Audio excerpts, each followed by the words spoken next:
টাঙ্গাইল জেলা আওয়ামী লীগের অন্যতম নেতা বঙ্গবন্ধু হত্যার প্রতিবাদকারী, টাঙ্গাইল জেলা ছাত্রলীগের সাবেক সাধারণ সম্পাদক সভাপতি, বীর মুক্তিযোদ্ধা আমাদের মতো রাজনৈতিক কর্মীদের রাজনীতির প্রেরণা, বীর মুক্তিযোদ্ধা শহীদ ফারুক আহমদের ১১তম শাহাদত বার্ষিকী এবং তার সহধর্মিনী নাহার আহমেদ নাহার খালার অকাল মহাপ্রয়াণে আজকের এই স্মরণ সভা। সভাপতি নেতৃবৃন্দ, যে কোনো হত্যাকাণ্ডের বিচার হয় তিন জায়গায়, একটা হলো আল্লাহর আদালতে, একটা হলো জনতার আদালতে, আর একটা হলো আইন আদালতে, যেটা ফৌজদারি কার্যবিধি দ্বারা পরিচালিত হয় বাংলাদেশে। আল্লাহর আদালতে খুনিরা কোনোদিনও মাপ পাবে না, খুনিরা আল্লাহর আদালতে খুনি হিসাবেই চিহ্নিত থাকবে। আইন আদালতেও বাদী মামলা করেছে, আসামিদের নাম উল্লেখ করে, ঘটনা উল্লেখ করে বাদী মামলা করেছে, পুলিশ তদন্ত করে অভিযোগপত্র দায়ের করেছে। ইতিমধ্যেই সকল সাক্ষীর সাক্ষ্য সমাপ্ত হয়েছে, শুধুমাত্র 2টা সাক্ষীর সাক্ষী বাকি আছে। এমন একটি অবস্থার মধ্যে কয়েক বছর যাবৎ মামলা ঘুরপাক খাচ্ছে। আমি একটি কথা বলতে চাই, জেলা আওয়ামী লীগের নেতৃবৃন্দ যারা আছেন টাঙ্গাইলের, আপনারা যদি এই হত্যাকাণ্ডের আমরা বিচারটা চাই, শুধুমাত্র ফারুক আহমেদের মৃত্যু বার্ষিকী আসবে, বিরাট করে একটা অনুষ্ঠান করবো, শুধুমাত্র পশ্চিম কোণে কিছু মেঘ দেখা যাবে, ওই মেঘের কারণে আমরা আলোর ঝলকানি দেব, এটা না করে শুধুমাত্র রাজনৈতিক কারণে বিশেষ পরিস্থিতির উদ্ভব হবে, কোন ঘটনা সামনে নিয়ে আসবে, এটা না করে আমরা যদি দিল থেকে, মন থেকে, আত্মা থেকে ফারুক আহমেদ হত্যার বিচার চাই, তাহলে আমি দায়িত্বশীল যারা আছে তাদেরকে দায়িত্বশীল আচরণ করার জন্য আমি অনুরোধ জানাই। আমি নিজে থেকে 1 নম্বর, এই মামলাটা পরিচালনার জন্য আমি জেলা আওয়ামী লীগের সভাপতি এবং সাধারণ সম্পাদক, বিশেষত সাধারণ সম্পাদক মহোদয়কে একটা অনুরোধ জানাতে চাই, আপনি আইনজীবীদের বিশেষ একটা প্যানেল গঠন করে দিন, একটা আইনজীবীদের বিশেষ একটা টিম গঠন করে দিন। আজকে সিলি ঘটনা নিয়ে, সাধারণ ঘটনা, একটা জিডি করেছে, কবে জিডি করেছে, সেই জিডিকে এক্সিবিট করতে হবে, এইটা নিয়ে আজকে তারিখ পরিবর্তন করেছে। আইনজীবীদের একটা এরা রিভিশন করবে, হাইকোর্টে সময় ক্ষেপণ করবে, কালক্ষেপণ করবে। আমি বলতে চাই, আজকে মামলা যে পর্যায়ে আছে, এই পর্যায়েও সাক্ষী ক্লোজ করা সম্ভব। সাক্ষী ক্লোজ করে সাক্ষীদেরকে অন করে রেখে আজকে সাক্ষী সমাপ্ত করা সম্ভব। আমি আইনজীবীদের 4 জন 5 জন, এ যদি ব্যর্থ হয় বি, বি যদি ব্যর্থ হয় সি, সি যদি ব্যর্থ হয় ডি, বি যদি বেইমানি করে এফ, এক করে 5-6 জন 7 জন আইনজীবী আপনি নিয়োগ করে দেন, 5-6 জন আইনজীবী নিয়োগ করে দ্রুত এই মামলা যদি দেখভাল করেন মাননীয় প্রধানমন্ত্রী নজরে আনেন, মাননীয় প্রধানমন্ত্রীর নজরে আনেন, মাননীয় মন্ত্রী মহোদয়, সচিব মহোদয়ের নজরে আনেন, অ্যাটর্নি জেনারেলের প্রধান বিচারপতির নজরে আনেন। আমি বলি 3 মাস 4 মাস 6 মাসের মধ্যে ফারুক আহমেদের হত্যার বিচার কার্য সমাপ্ত হয়ে যাবে। সবগুলো সাক্ষী সমাপ্ত হওয়ার পর ছোটখাটো ঘটনা তুলে আজকে মামলা দীর্ঘসূত্রিতা বন্ধ করার জন্য আমি আজকে একটা প্যানেল গঠন করেন, টাঙ্গাইলের সমস্ত সংসদ সদস্য সহ টাঙ্গাইলের নেতৃবৃন্দ সকলে মিলে আপনারা ভূমিকা নেন। আমি মনে করি মামলা দ্রুত শেষ হয়ে যাবে। মামলাও দ্রুত শেষ হইল, আল্লাহর আদালতেও বিচার হইল, জনতার আদালত, জনতার আদালতে বিচার করতে হলে মন দিল পরিষ্কার করতে হবে। মন দিল পরিষ্কার না করলে হত্যার বিচার সম্পন্ন হবে না। একটি ঘটনা পক্ষে থেকেও বিপক্ষে খেলা যায়, বিপক্ষে থেকেও পক্ষে খেলা যায়। আমি কোনো সময় দেখি পক্ষে থেকেও অনেকে পক্ষে থেকেও বিপক্ষে খেলেন। কিভাবে? খুনিদেরকে যারা লালন পালন করে, খুনিদেরকে যারা আশ্রয়গ্রস্ত হয়ে যায়, নেত্রীরা গেলে মারতে চাইল, তাদেরকে যারা মিষ্টি খাওয়ায়, কেক খাওয়ায়, তাদের সাথে এই ফারুক আহমদের খুনিদের সক্ষতা থাকে, আর তাদের সাথে আমরা সংগ্রাম করতে দ্বিধাবোধ করি, তাদের সাথে সংগ্রাম করতে আমরা দ্বিধাবোধ করি। ফারুক আহমদের হত্যার প্রেক্ষাপটে টাঙ্গাইলের রাজনীতির পট পরিবর্তন হল।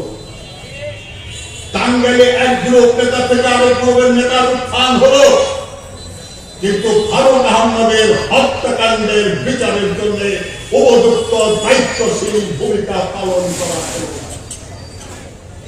আমি নির্বাচনে দাঁড়িয়েছিলাম, আমি তো মানুষ, আমি তো রক্ত মাংস করা মানুষ, আমার রক্ত আছে, মাংস আছে, রক্তি আছে, আবেগ আছে, কষ্ট আছে। কি কারণে ষড়যন্ত্রের কাছে পরাজিত হব? কি কারণে ফারুক আহমদের খুনিরা তারা আমার নির্বাচনটাকেই তাদের প্রধান নির্বাচন মনে করে তারা মাঠে নামবে? কি কারণে? আর ফারুক আহমদের খুনের যারা বদলা চান তাদেরকে কেন দায়িত্বশীল ভূমিকায় পালন করতে আমি দেখলাম না? আমার একটা প্রশ্ন হয়ে গেল আপনাদের কাছে। আমার একটা প্রশ্ন, আমার কি অপরাধ ছিল? আমাকে মানুষ যদি আমাকে ভোট দেয়, মানলাম ৬৩,০০০ মানুষ আমাকে ভোট দিয়েছে। নৌকার এজেন্টরা দেখতে পারলাম, নৌকার এজেন্টরা হয়ে গেলে বলে এজেন্ট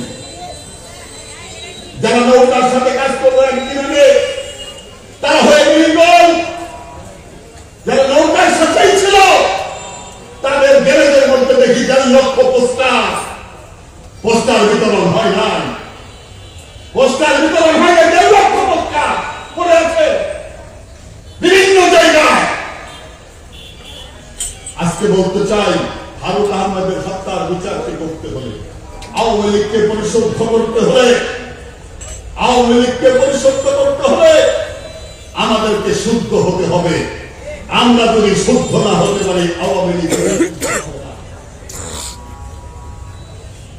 নেতৃত্ব অপমানিত হয়েছে। একমাত্র আওয়ামী লীগের নেতা নাহার আহমেদ নির্বাচনের সময় নাহার খালাকে ছোট্ট একটা খাম দিয়েছিলাম। নাহার খালা বলেছিল, আমার ভাইটার কাছে আমি টাকা দিতে পারি না। একমাত্র আওয়ামী লীগের নেতা যিনি আমার নির্বাচনে আমার কাছে 1টি টাকা উনি খরচ করতে দেন নাই, নাহার খালা। আমি নাহার খালার মতো রাজনৈতিক কর্মী এই নির্বাচনে একজনকেও পাই নাই, নাহার খালা। তাই আমি আজকে আওয়ামী লীগকে একটা অনুরোধ করবো, জেলা আওয়ামী লীগকে ফারুক আহমদের হত্যার বিচারকে নিশ্চিত করতে হলে খুনিদেরকে খুনি মনে করতে হবে। খুনিদের সাথে প্রকাশ্য গোপনীয় কোন প্রকার সম্পর্ক রাখা যাবে না। খুনিদের সাথে যারা সম্পর্ক রাখে তাদেরকে বর্জন করতে হবে। খুনিদের বিচার চাইবেন, আর খুনিদের সাথে প্রকাশ্য না থাকলেও গোপনে আড়ালে আবদারে সম্পর্ক রাখবেন। এটা হতে পারে না, সাত কথা এটা হতে পারে না, এটা হতে পারে না। খুনিদেরকে লোকজনকে টাঙ্গাইল শহরে লালন করবেন, পালন করবেন। তারা কোন মামলায় করলেন থানার ওসিকে ডিসিকে ফোন করবেন, এটা হতে পারে না। সাকসেস হয়ে যান। যারা খুনিদের পক্ষে থাকবেন, খুনিদের পক্ষে চলে যান। আর যারা ফারুক আহমদের হত্যার বিচার চান, তারা একদিকে চলে আসেন, কোন অসুবিধা নাই। সামনাসামনি লড়াই হবে, সামনাসামনি লড়াই। খুনিদের বিপক্ষে থাকবেন। মিটিংকে এটা মনে হয় দক্ষিণ ভারতের সিনেমা যেরকম আছে না, দক্ষিণ ভারতের সিনেমার পাঠ হয়ে গেছে। এই দক্ষিণ ভারতের সিনেমার পাঠ হবে না। আমি মাননীয় নেত্রীকে একটা অনুরোধ জানাই, মাননীয় প্রধানমন্ত্রী, গণতন্ত্রের মা, আপনি ফারুক আহমদের বিচারের পথ প্রশস্ত করেছেন। আজকে এই বিচারের রায় কার্যকর করার জন্য, অতি দ্রুত ব্যবস্থা নেওয়ার জন্য মাননীয় প্রধানমন্ত্রীর কাছে আমি বিনয়ের সাথে অনুরোধ জানাই। আজকে ফারুক আহমেদ মারা গেছে, কাল কয়েকজন মারা যাবে।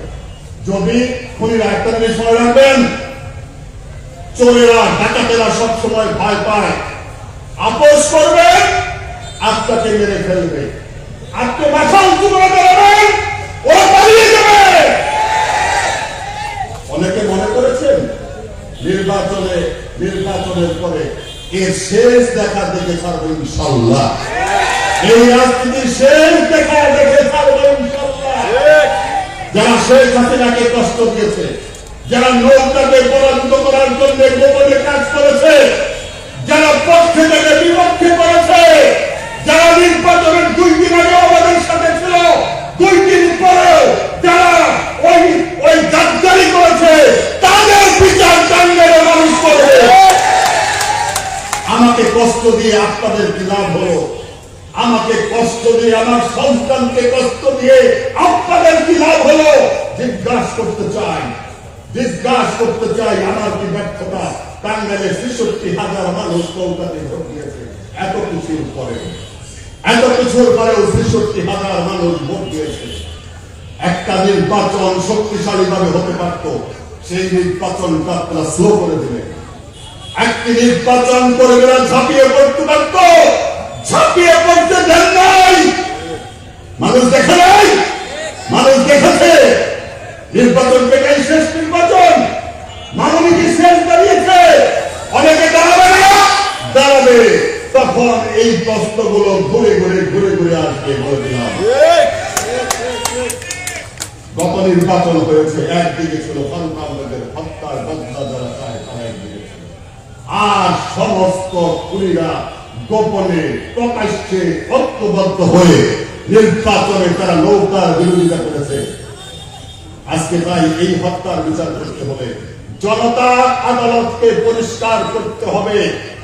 একটি কথা বলবো, খুনিদেরকে আপনারা না বলুন, ফারুক আহমেদের হত্যাকারীদেরকে আপনারা বর্জন করুন, নৌকার বিরুদ্ধে যারা কাজ করে তাদেরকে বর্জন করুন, মুনাফিকদেরকে আপনারা বর্জন করুন, বেঈমানদেরকে আপনারা বর্জন করুন, বর্ণচোরাদেরকে আপনারা বর্জন করুন, বর্ণচোরাদেরকে বর্জন করে শেখ হাসিনার আওয়ামী লীগকে আগামী দিনে আপনারা পরিষ্কার করুন।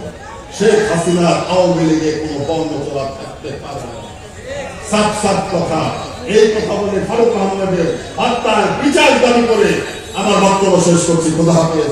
জয় বাংলা, জয় বঙ্গবন্ধু।